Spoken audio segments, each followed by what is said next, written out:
그날 저물 때 제자들에게 이르시되 우리가 저편으로 건너가자. 그들이 무리를 떠나 예수를 배에 계신 그대로 모시고 가매 다른 배들도 함께 하더니 큰 광풍이 일어나며 물결이 배에 부딪혀 들어와 배에 가득하게 되었더라. 예수께서는 고물에서 베개를 베고 주무시더니 제자들이 깨우며 이르되 선생님이여, 우리가 죽게 된 것을 돌보지 아니하시나이까? 예수께서 깨어 바람을 꾸짖으시며 바다더러 이르시되 잠잠하라, 고요하라. 하시니 바람이 그치고 아주 잔잔하여지더라. 이에 제자들에게 어찌하여 이렇게 무서워하느냐? 너희가 어찌 믿음이 없느냐?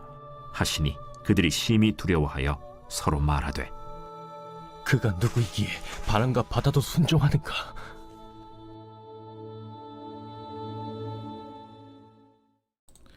여러분 반갑습니다. 오늘도 큐티로 여는 기막힌 하루입니다. 본 말씀 마가복음 4장 35절부터 41절의 말씀입니다. 자, 오늘 성경은 풍랑의 한가운데 있는 예수님과 제자들의 모습을 보여주고 있습니다. 오늘 말씀은 이 고난의 의미를 해석하는 데 있어서 참 중요한 말씀입니다. 오늘도 귀 있는 자들은 성령의 음성에 귀를 기울이시기 바랍니다. 자, 먼저 첫 번째로 제자도 광풍을 만납니다. 자, 오늘 말씀을 보면 예수님이 탔던 배가 광풍에 갇히고 말았습니다. 오늘 여기 이 광풍이라는 것은 말 그대로 미친 듯이 요동치는 통제가 불가능한 파도입니다. 그러니까 인간의 능력과 노력으로는 통제가 안 되는 위기의 상황에 갇히고 만 것입니다. 자, 그런데 지금 이 예수님과 함께 배에 오른 사람들이 누구입니까? 바로 그들이 제자들입니다. 자, 오늘 35절의 말씀에 그날 저물 때 제자들에게 이르시되 우리가 저편으로 건너가자 하시니 그랬습니다. 여러분, 이 제자들은 누구입니까? 다시 36절의 말씀에 보니까 그들이 무리를 떠나 예수를 배에 계신 그대로 모시고 가매 다른 사람들도 함께 가더니 그랬습니다. 여러분, 이 제자들은 자신의 모든 것을 버리고 예수님을 모시고 예수님과 함께 하기를 결단한 사람들입니다. 제자들은 누구보다 예수님을 위해 헌신했습니다. 자, 그런데 다른 사람도 아니고 이렇게 예수님께 헌신하여 예수님을 따라가던 제자들이 예수님을 쫓다 광풍을 만난 것입니다. 자, 여러분은 이 광풍을 만난 제자들을 어떻게 생각하십니까? 오늘 이 상황이 이상하다고 생각하십니까? 여러분, 오늘 이 광풍을 만난 제자들은 오늘 우리의 모습이기도 합니다. 여러분, 실제로 우리의 현실에서도 정말 한평생 신앙생활 열심히 하고 하나님의 뜻대로 바르게 살려 하고 또 봉사도 열심히 했던 그 제자들 가운데 질병의 광풍, 배우자의 외도의 광풍, 자녀 문제의 광풍, 또 부도와 실직의 광풍을 만나는 것을 우리는 종종 보게 됩니다. 자, 그런데 오늘 성경은 이렇게 예수님을 믿고 따르는 제자들이 인생의 광풍을 만났을 때 그것을 이상한 일로 여기지 말아야 한다는 것을 우리들에게 가르쳐주고 계시는 것입니다. 자, 여러분, 그러나 오늘도 사탄은요, 이 신자의 고난을 이상한 일로 여기도록 우리를 그렇게 부추깁니다. 또한 하나님은 없다고 주장하는 불가지로운 자들도 이 고난의 문제를 가지고 하나님을 공격합니다. 그러니까 이런 것이죠. 하나님이 사랑의 하나님이라고 하는데 어떻게 다른 사람도 아니고 하나님을 믿고 따르는 이 제자들에게 고난과 고통을 주실 수 있냐는 것입니다. 그러면서 그들은 말하기를 이렇게 믿는 자들에게 고통을 가하시는 하나님이시라면 그 하나님은 없든지 아니면 사랑의 하나님이 아니다라는 것이죠. 그러니까 이들은 마치 사랑의 하나님과 고난이라는 개념은 같이 할 수 없는 이 모순인 것처럼 그렇게 여기게 만드는 것입니다. 자, 여러분 어떻습니까? 정말로 사랑의 하나님과 이 고난은 같이 할 수 없는 모순적인 개념입니까? 아니죠. 아닙니다. 여러분, 우리가 조금만 생각해보면 이것이 얼마나 틀린 말인가를 알 수 있습니다. 여러분, 성경을 보면 하나님이 세상을 이처럼 사랑하셔서 예수님을 우리에게 보내주셨다고 합니다. 그리고 예수님의 십자가의 사역을 통해 하나님과 깨어진 우리의 사이가 회복되었습니다. 그리고 하나님과 우리를 사이를 회복시켜 주신 예수님께서 우리에게 놀라운 명령을 주시죠. 그 명령이 무엇입니까? 이제부터는 너희는 하나님을 부를 때 그 하나님을 아바, 아버지라고 부르라고.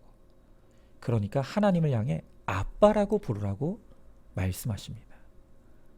하나님이 우리의 아빠 되시고 이제 우리는 그분의 아들이요 딸들인 것입니다. 자, 그런데 여러분, 우리가 인간 부모도 정상적인 부모라고 한다면 누구라도 자녀에 대해 기대를 갖기 마련입니다. 부모면서도 자녀에 대한 어떤 기대도 없다고 한다면 그 부모는 가짜이든지 사랑이 없든지 둘 중에 하나입니다. 모든 부모는 자녀가 더 성장하길 원합니다. 그리고 더 성숙해지기를 기대합니다. 여러분, 그래서 그 성장과 성숙을 위해 부모는 자녀를 고난의 자리로 밀어 넣을 때가 있다는 것입니다.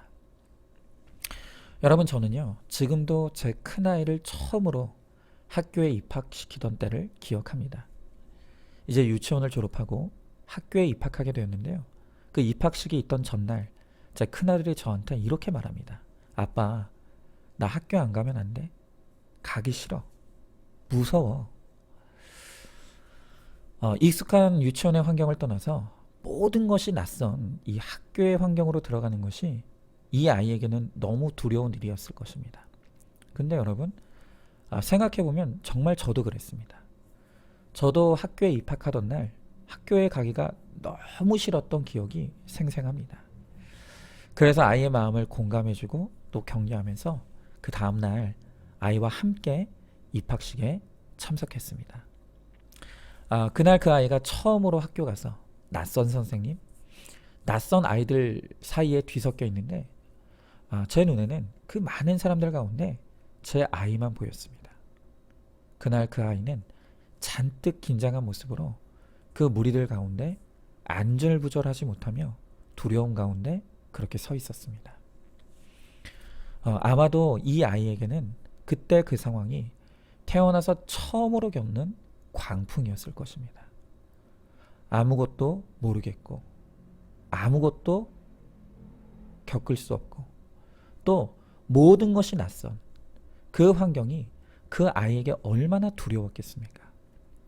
그리고 그 모습을 뒷발치해서 지켜만 볼 수밖에 없는 제 마음도 참 안쓰럽고 아팠습니다. 여러분, 그러나 저는 그 아이가 그 광풍에 있도록 내버려 두고 지켜만 보았습니다. 왜 그렇습니까?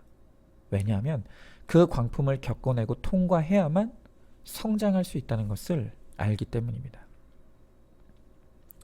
여러분, 왜 부모가 자녀를 사랑한다고 하면서 힘들고 어려운 상황에 던져놓습니까? 사랑하기 때문입니다. 그래야 성장하고 성숙할 수 있다는 것을 알기 때문입니다. 여러분, 그런데 예수님도 마찬가지입니다. 예수님에게는 예수님이 사랑하시는 제자들에 대한 기대가 있습니다. 이들이 더 거룩함으로 성장하고 성숙하게 되기를 원하시는 것입니다. 그래서 예수님은 제자들에게 광풍을 통해 연단하시고 훈련하시는 것입니다. 여러분, 복음은 장차 당할 환난이라고 했습니다. 특별히 오늘 말씀은 하나님이 사랑하시는 자녀와 제자된 우리에게도 고난은 반드시 온다는 것을 오늘 말씀으로 미리 가르쳐 주십니다. 여러분, 왜 예수님이 제자들에게 광풍을 만나게 하셨다고요? 제자들이 만난 광풍은 제자들을 양육하고 훈련하여 거룩한 자로 더 성장하고 성숙하게 하시기 위해 허락하신 사랑의 광풍입니다. 여러분, 이 광풍의 목적을 알고 만나는 것과 모르고 만나는 것은 하늘과 땅 차이입니다. 광풍의 목적을 모르고 만나면 그 광풍 때문에 좌초되고 무너지게 됩니다. 그러나 미리 말씀으로 광풍을 해석받고 그것을 준비한 사람은 그 광풍으로 말미암아 더 거룩하여지고 더 성숙해지는 것입니다. 자, 한번 질문해 봅니다. 여러분은 어떤 광풍을 만났습니까? 사랑의 하나님이 고난을 주실 리 없다는 이 기복신앙에 갇혀 있지는 않습니까? 내 인생에 주어진 광풍이 나를 제자로 인정해 주셔서 주신 연단과 훈련임을 믿고 감사하시기 바랍니다. 자, 두 번째로 제자는 광풍의 때에 예수님을 찾습니다. 38절의 말씀에 보니까 광풍을 만난 제자들은 예수님을 깨웠습니다. 그리고 예수님을 향해 우리가 죽게 된 것을 돌아보아 달라고 간청합니다. 여러분, 성경에 나타나는 이 제자들이 때로는 참 오합지졸의 형편없는 사람들인 것 같지만 이 광풍의 때에 예수님을 찾는 모습을 보면 역시 제자는 제자라는 생각을 하게 됩니다. 우리가 인생이 평안할 때는 다 믿음이 좋은 것 같고 우리의 죄성이 드러날 일이 없습니다. 그러나 우리 믿음의 진짜 실력과 수준은 고난의 때에야 비로소 드러나게 되는 것입니다. 여러분, 광풍을 만나게 되면 그때야 비로소 누가 무리인지 누가 제자인지가 드러납니다. 또 누가 택자인지 누가 불택자인지도 드러나게 되어 있습니다. 그래서 고난 앞에서 우리 반응이 바로 우리의 믿음입니다. 비록 이 제자들은 이 광풍 앞에서 우왕좌왕하고 불평도했지만 결국 이 광풍은 예수님만이 해결할 수 있다는 믿음이 그들에게 있었습니다. 그래서 그들은 고난 가운데 예수님께로 가서 예수님을 깨우며 예수님의 도움을 요청합니다. 그리고 결국 그들은 광풍을 잠잠케 하시는 예수님의 은혜를 누리게 되었습니다. 자, 그러나 출애굽한 이스라엘 백성들을 한번 생각해 보십시오. 그들은 광야에서 고난을 당하게 되니 원망하고 불평하는 것으로 일관했습니다. 그리고 애굽을 그리워하면서 애굽으로 돌아가겠다고 고집을 부렸습니다. 결국 이렇게 광야에서 원망과 불평을 일삼고 또 애굽으로 돌아가기를 고집했던 그 1세대 출애굽 백성들은 모두가 결국 가나안 땅을 밟지 못하고 광야에서 죽고 말았습니다. 여러분, 고난이 왔을 때 우리의 반응이 올바라야 합니다. 광풍이 왔을 때 출애굽 백성들처럼 원망하고 불평하며 세상에서 방법을 찾으려고 하면 고난은 결국 고난일 뿐입니다. 그러나 고난이 왔을 때 미리 들었던 말씀들을 기억하며 이 고난을 통해 하나님께 나아가 주님을 깨우는 사람은 반드시 하나님께서 그를 구원해 주시고 또한 은혜를 베풀어 주십니다. 지난밤에 갑자기 우리 교회 한 권사님의 아들이 직장에서 작업 중에 추락하는 사고가 났다는 소식을 듣게 되었습니다. 아마 각 목장에 긴급 중보기도 제목으로 이 메시지가 전달되었을 것입니다. 권사님의 아들은 머리뼈가 골절되고 뇌출혈 증세까지 보이고 있다고 그렇게 전해주셨습니다. 제가 소식을 듣고 우리 권사님과 통화를 하면서 그날 권사님께 이렇게 말씀드렸습니다.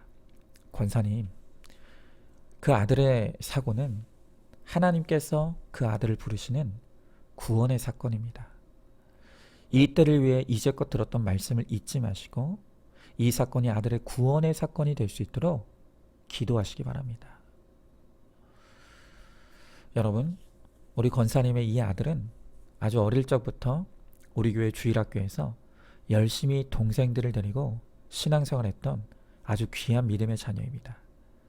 그런데 성인이 되고 직장생활을 하면서 참 오랫동안 하나님을 멀리 떠나 있었습니다.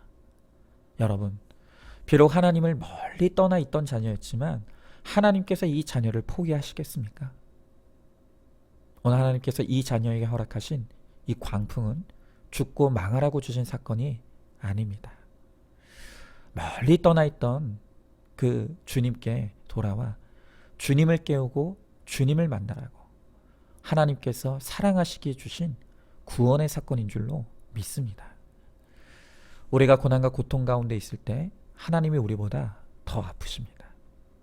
그러나 고난이 아니고서는 도무지 하나님을 찾지 않고 하나님께 돌이키지 않는 우리에게 하나님께서는 이 광풍과 같은 고난을 통해 우리를 찾고 부르시는 것입니다. 그러므로 우리는 고난의 때에 말씀을 기억하고 믿음으로 올바르게 반응해야 합니다. 그 올바른 반응이 광풍의 사건이 변하여 구원의 축복의 사건이 되게 할 것입니다. 자, 한번 질문해 봅니다. 평안한 환경이 주는 여유를 믿음으로 착각하고 있지는 않습니까? 광풍을 만났을 때 들었던 말씀을 기억해내고 있습니까?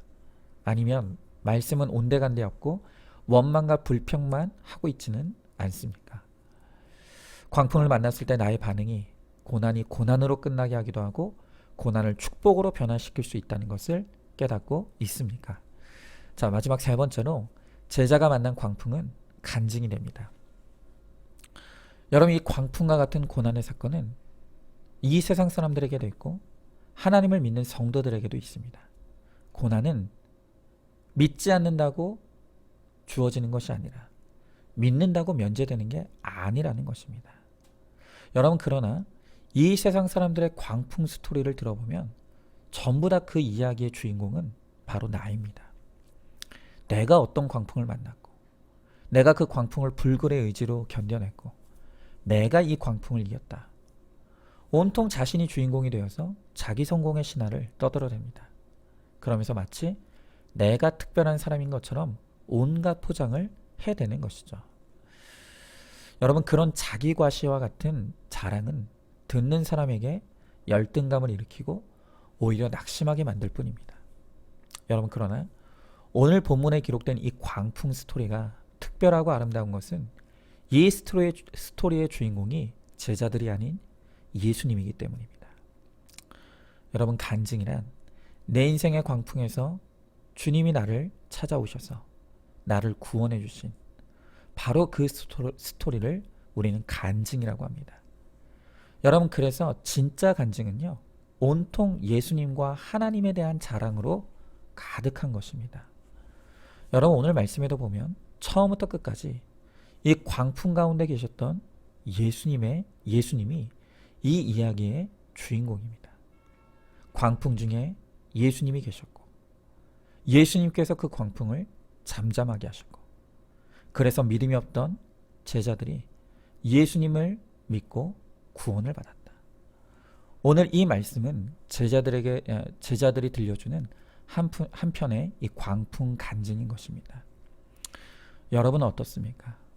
오늘 여러분의 인생의 자랑이 무엇입니까? 온통 내 자랑은 내가 고생했고 내가 수고했고 내가 열심히 해서 내가 성공을 이루었다는 자기 성공 스토리만 자랑하고 있지는 않습니까? 그러나 오늘 성경은 제자들이 광풍 가운데 만난 바로 그 예수님을 자랑하고 있습니다. 바로 이런 광풍 중에 만난 예수님에 관한 간증이 죄인을 회개시킵니다. 절망에 빠진 사람들에게 소망을 줍니다. 낙심한 자들을 일으켜 세우는 선한 도구가 되는 것입니다.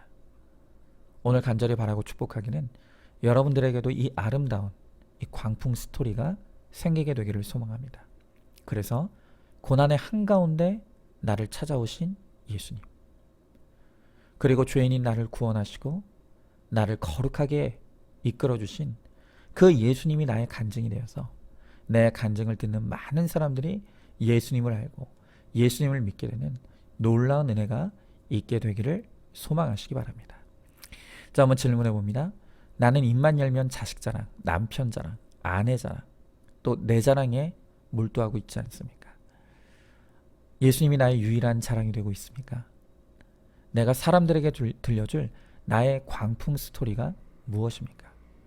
나를 고난 가운데 만나주시고 죄 가운데 구원하신 예수님의 간증을 많은 사람들에게 들려주는 이 간증의 주인공이 되시기를 소망하시기 바랍니다. 자, 오늘도 2월 11일 보석상자입니다. 아내의 모든 행동이 이유가 남편이 하나님의 뜻을 행하도록 돕는 것이 되어야 합니다. 남편이 예수님을 머리로 받들 수 있게 해야 합니다. 아멘.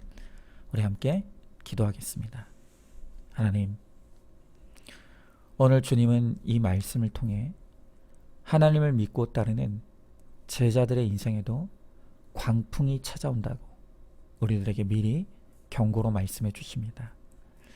그러나 우리에게 하나님이 허락하시는 이 광풍은 우리로 하여금 더 주님을 믿고 따르게 하고 또 우리를 거룩함의 성숙과 성장을 이루게 하시는 연단과 훈련을 위한 사랑의 광풍이라고 말씀해 주십니다.